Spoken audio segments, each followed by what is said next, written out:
Hola, ¿qué tal? Soy Fernando Velarde, estoy aquí con Jenny Córdoba. Jenny, es directora de Viva 360, es desarrolladora inmobiliaria de la selva, en distintos lugares de la selva, y bueno, tiene una experiencia bien interesante que contar, pero además de eso, escucha, me interesa porque he estado conversando con ella estas últimas semanas, estos últimos 2 meses, que nos cuente un poco cómo ha sido su formación, su carrera, su crecimiento, para que nos diga cómo llegó a la selva a hacer desarrollo inmobiliario.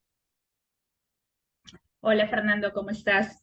Sí, gracias por el espacio en realidad para poder comunicar y contarles a todos cómo es este proceso, ¿no? Que definitivamente no es color de rosas, pero es muy gratificante. Entonces, en resumen, si uno está dispuesto a fajarse, a luchar por sus metas, por sus sueños, creo que sí lo puede lograr.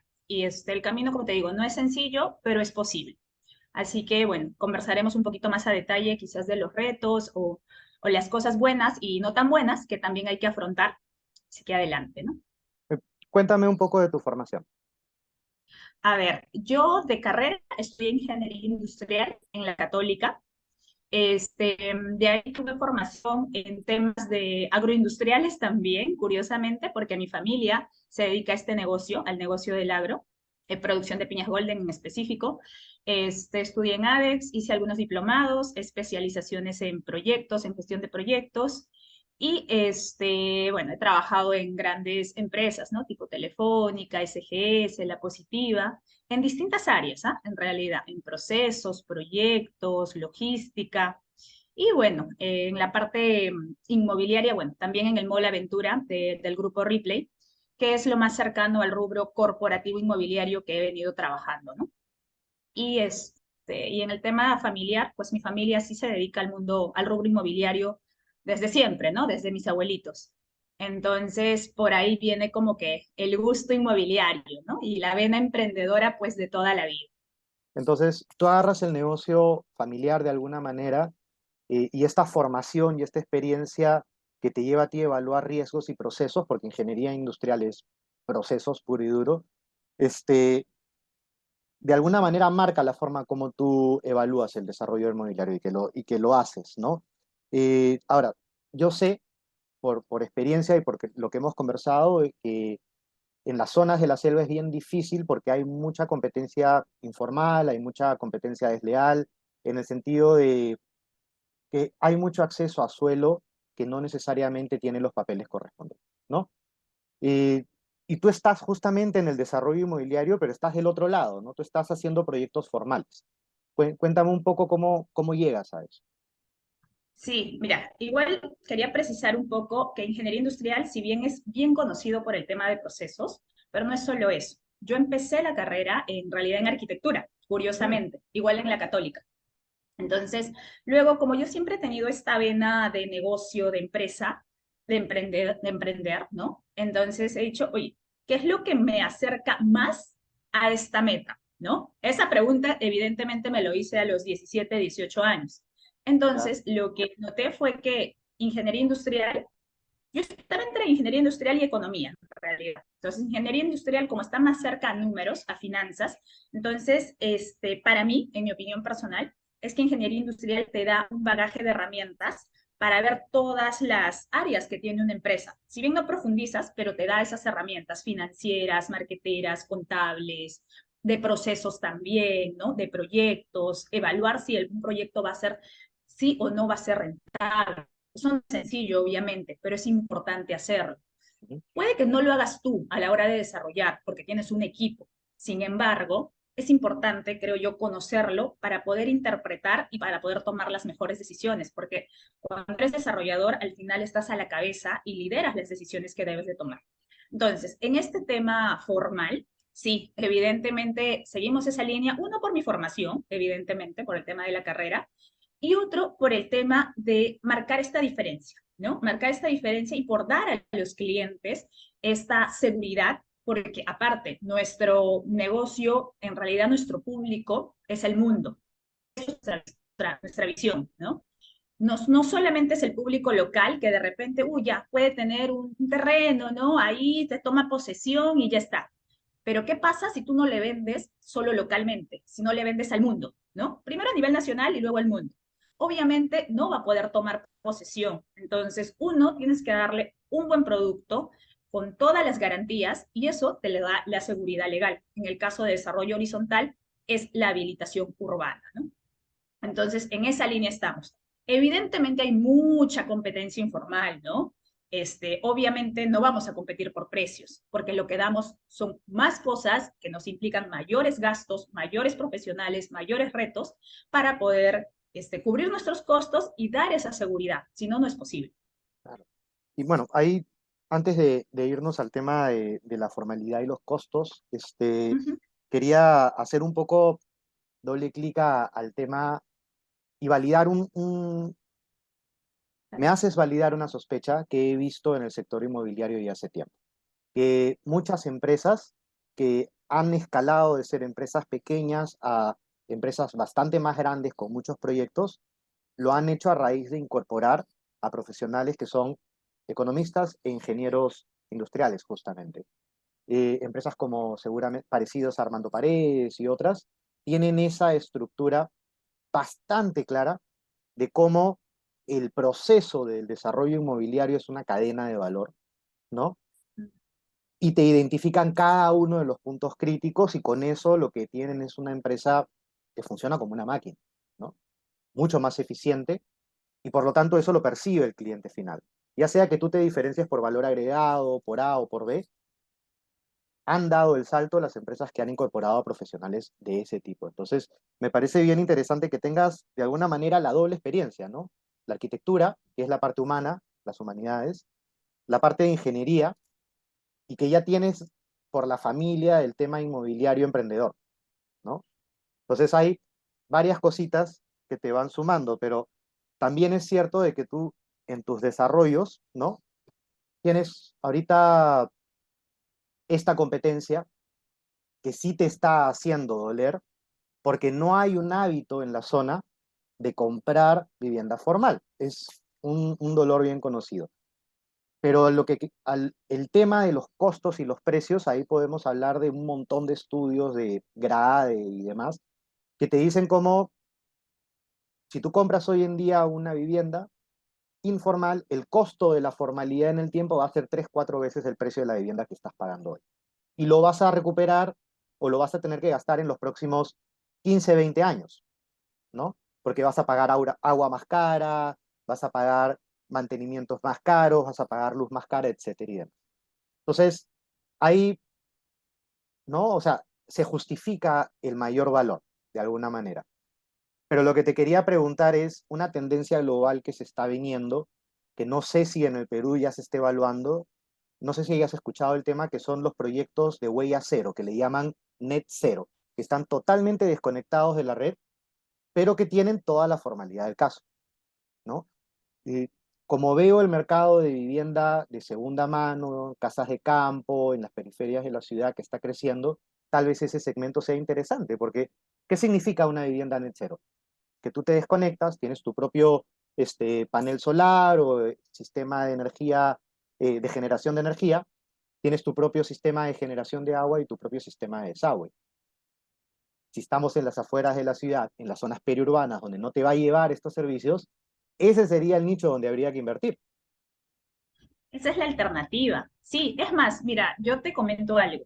Específicamente en Pucallpa, donde está uno de nuestros proyectos horizontales, ahí sucede esto. O sea, la parte de Sedapal, ¿no? Que ahí se llama Emapacopsa, es el equivalente, y Electro, bueno, se llama Electro Ucayali. Entonces, el tema de la luz, pues llega con facilidad, pero hay esta alternativa, ¿no? De los paneles solares. Pero, por ejemplo, la factibilidad de agua y desagüe te lo dan en zonas un poco periféricas. Es más, periféricas, pero que hay empresas a los costados, o sea, ni tan periféricas, vamos a decirlo, pero te lo dan con estos temas alternativos. El agua mediante pozo tubular, Uh -huh. que se cava pues a 70, 80 metros, ¿no? Y se pone tanque elevado y se reparte a toda la urbanización. Y el tema del desagüe mediante biodigestor, que en realidad es un sistema limpio, o sea, y que te dura de 10 a 20 años y te sirve el agua para regar jardines, etcétera. ¿no? Entonces, al final ya se tiene que aplicar y se está aplicando. Es más, uno de nuestros proyectos está aplicando y va a aplicar eso. ¿Por qué? Por esta limitación. Las matriz, etcétera, no llegan todavía hasta esa zona por parte de IDAP, ¿no? En este caso, el mapa COPSA. Entonces, sí, al final yo creo que es una alternativa que muchos desarrolladores tenemos que tomar porque es eso o esperar a que o no darles el servicio. Y evidentemente, si eres formal, no vas a dejar de dar los servicios básicos, ¿no? Exacto. Ahora, como desarrolladora inmobiliaria, ¿cuál ha sido el reto más grande que has tenido que resolver? Correcto. Bueno, hay varios, ¿ya?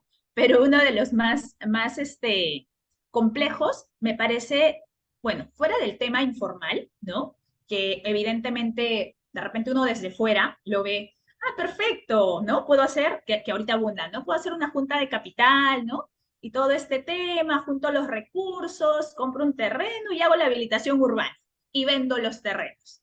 Ya cuando estás en la cancha, te das cuenta de que uno, para hacer esa habilitación urbana y bien, requieres muchos profesionales, desde ingenieros sanitarios, hacer el expediente, temas también de repente un poco burocráticos, ¿no? Que tienes que negociar con la municipalidad, ir, que presentar tu expediente, estar haciendo seguimiento, puede que cambios de gobierno que te pueden afectar, son coyunturas políticas que también pueden pasar. Entonces, todo ese proceso requiere de verdad, si lo quieres hacer bien, de muchos profesionales. Entonces, de repente, si no haces un buen análisis al principio de todos los profesionales que vas a requerir, te puede pasar eso. Que bueno, a nosotros nos pasó al principio, ¿no? Porque no es color de rosa todo este proceso. Nos pasó, contratamos a un equipo, ¿no? En realidad, que evidentemente ya no trabaja con nosotros, pero hicieron su expediente y el expediente no era el más apropiado. Entonces, ¿qué pasó? Al final nos trajo retrasos. Esos retrasos se traducen en tiempo y dinero, ¿no? Y fuerte. ¿Por qué? Porque tú tienes toda la parte operativa que, sí, que seguir cubriendo. Entonces, y ahí también, si haces una junta de capital, por ejemplo, pues el tiempo sigue pasando y tú tienes que cumplir con los inversionistas que tienes. Entonces, yo diría que uno de los puntos más retantes en ese momento, fuera del tema informal, que evidentemente la comercialización y el marketing es un reto pues importante, ¿no? Es también esto, tener un buen equipo de profesionales que te permitan hacer buenos expedientes, porque si no van a rebotar. Hay dos filtros, uno es la municipalidad y otro es registros públicos. Entonces, puedes rebotar en cualquiera de las dos etapas. Y de registros públicos, perdón, hay una parte técnica y una parte legal. Entonces, tienes muchos filtros que puede rebotar ese expediente, ¿no? Y No, bueno, y el segundo más fuerte, dime. dale, dale. Ah, El ya, segundo más fuerte. ya, y el segundo, ajá, ya, y el segundo más fuerte me parece el tema de la comercialización, porque toda empresa ¿de qué vive? De comercializar, ¿no? Entonces, marketing y ventas, para mí, es la columna vertebral, junto con el tema de la habilitación urbana en sí, que ahí requieres mucha experiencia, ¿no? Y muchos profesionales, no es uno ni dos, son muchos en realidad. Entonces, eso, en realidad, eso me parece lo más retante, porque tú puedes tener un producto excelente, pero si no sabes comunicarlo y venderlo, pues vas a sufrir. Eco, eco.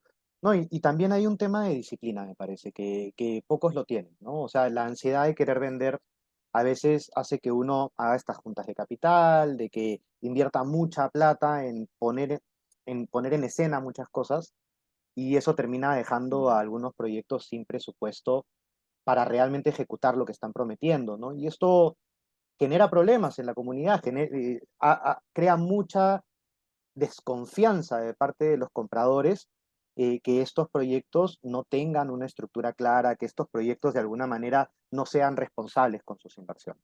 Entonces, me queda claro que al tú tener este proceso y tener toda la predictibilidad, lo que buscas también, de alguna manera, es saber bien dónde se está gastando el dinero y que el marketing sea responsable, ¿no? Eh, ¿A qué iba con esto? Disculpa que me vaya en verborrea. Quería regresar al punto anterior que me estabas hablando de todo este set de profesionales y todo este tema de cumplir con los trámites y demás.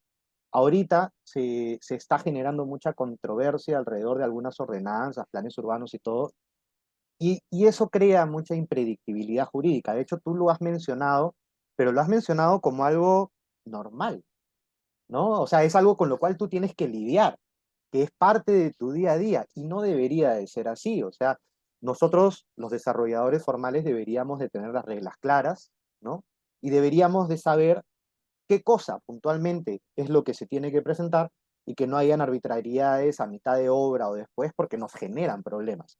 Y esos problemas, ¿a quién se le traduce? Se le traduce al cliente final. No porque el desarrollador sea una mala persona, sino porque esos costos no están en el flujo del proyecto. Y esos costos van a convertirse en precio final o en reducir calidad, ¿no? Entonces, esta impredictibilidad jurídica que te puede paralizar una habilitación urbana o te puede paralizar cualquier tema, te va a generar con tus clientes a la larga desconfianza, ¿no? ¿Qué es lo que tú haces o cómo es que sorteas ese problema?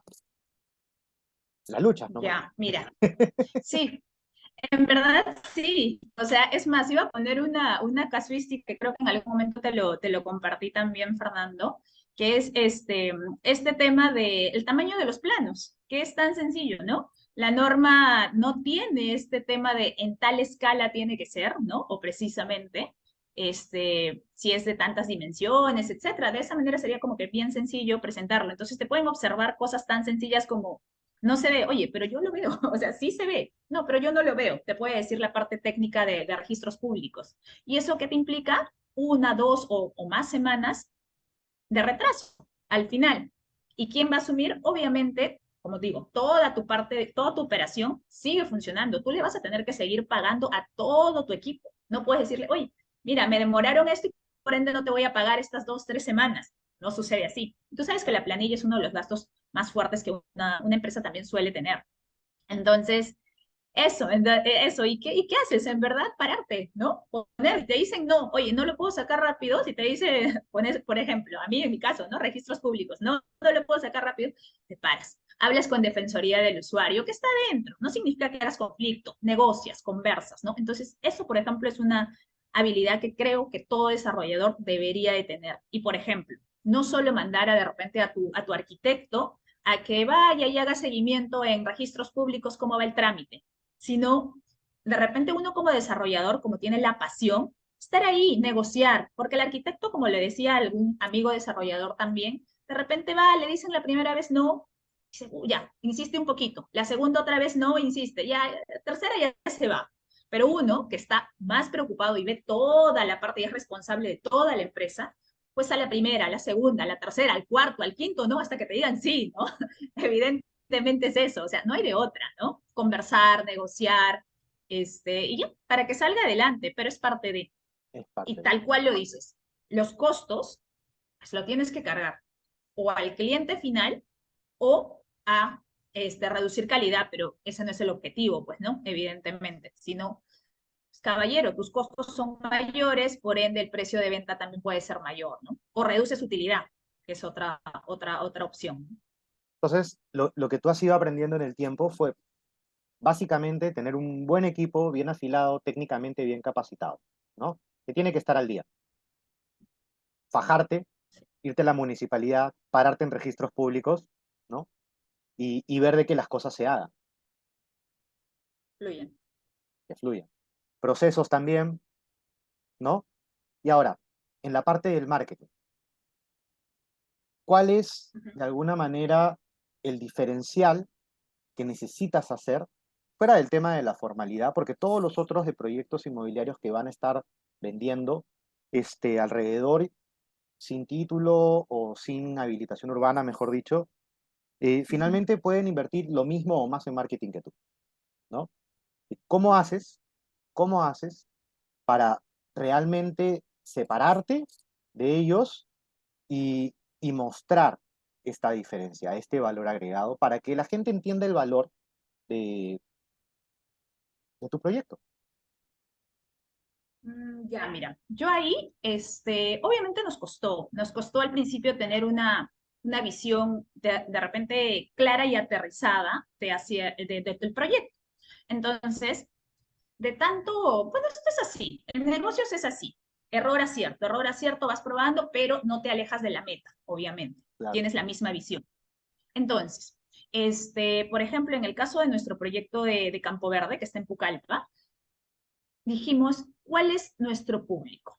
Nuestro público son inversionistas, ¿no? Que tienen un excedente, pero que quieren a su vez un proyecto pues ordenado, estético, cosa que no le va a poder dar, por ejemplo, alguien que de repente le invierte igual o más en el tema de marketing para captar, ¿no? Pero no le está invirtiendo en la parte que no se ve. Y te pueden decir, ¿no? Tiene títulos, sí, tiene servicios básicos, sí, allá que lo cumplan es otra cosa. Porque cuando haces una habilitación, dentro de su proceso, no tienen esta parte estética, ¿no? O de repente, no, bueno, no tienen esta parte formal y tampoco te van a dar un proyecto estético. Entonces, te van a prometer lo que comentaba, ¿no? Pueden prometer, te van a dar títulos, servicios básicos y todo lo demás.